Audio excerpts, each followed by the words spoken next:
সিঙ্গাপুরে scuba diving করতে গিয়ে মর্মান্তিক মৃত্যু বিখ্যাত গায়ক জুবিন গর্গের। কি হয়েছিল তার সাথে বিস্তারিত থাকছে প্রতিবেদনে। বন্ধুরা, চ্যানেলে নতুন হলে চ্যানেলটি সাবস্ক্রাইব করে রাখতে পারেন ও ভিডিওটি শেয়ার করতে পারেন। দেশের সঙ্গীত মহলে ফের শোকের ছায়া। সিঙ্গাপুরে স্কুবা ডাইভিং করতে গিয়ে মর্মান্তিক মৃত্যু হলো বিখ্যাত আসামি গায়ক জুবিন গর্গের। মৃত্যুকালে তার বয়স হয়েছিল 52 বছর। বলিউড, টলিউড সহ একাধিক ভাষায় অজস্র সুপারহিট গান উপহার দিয়েছেন তিনি। তার কণ্ঠে সবথেকে বিখ্যাত গান ছিল গ্যাংস্টারের ইয়া আলী।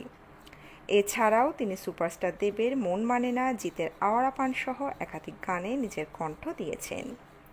গায়কের মর্মান্তিক মৃত্যুতে স্বাভাবিকভাবেই শোকে ফেটে পড়েছে দেশের সঙ্গীত মহল। দিন কয়েক আগেই সিঙ্গাপুরে অনুষ্ঠানে গিয়েছিলেন সুবিখ্যাত গায়ক। জানা গিয়েছে, স্কুবা ডাইভিং করতে গিয়ে হৃদরোগে আক্রান্ত হয়েছিলেন জুবিন গার্গ। এরপর সিঙ্গাপুর পুলিশ জুবিন গার্গকে সমুদ্র থেকে উদ্ধার করে নিকটবর্তী হাসপাতালে নিয়ে যান। তাকে আইসিইউতে চিকিৎসকদের পর্যবেক্ষণে রাখা হয়, কিন্তু দুঃখের বিষয় তার স্বাস্থ্যের অবনতি হতে থাকে। তাকে সুস্থ করা যায়নি। অবশেষে শুক্রবার চিকিৎসকেরা তার মৃত্যু নিশ্চিত করেন। জানা গিয়েছে, জুবিন নর্থ ইস্ট ফেস্টিভ্যালে অংশ নিতে সিঙ্গাপুর গিয়েছিলেন, যেখানে আজ তার পারফর্ম করার কথা ছিল, কিন্তু তার আগেই সব শেষ।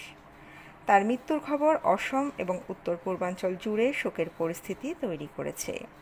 ভক্ত এবং শুভাকাঙ্ক্ষীদের মধ্যে ব্যাপক উদ্বেগ দেখা দিয়েছে, যারা তার দ্রুত আরোগ্য কামনা করছিলেন। তো বন্ধুরা, এই আপডেটে ছিল এতটুকুই। দ্রুত ফিরে আসছি নতুন আপডেট নিয়ে।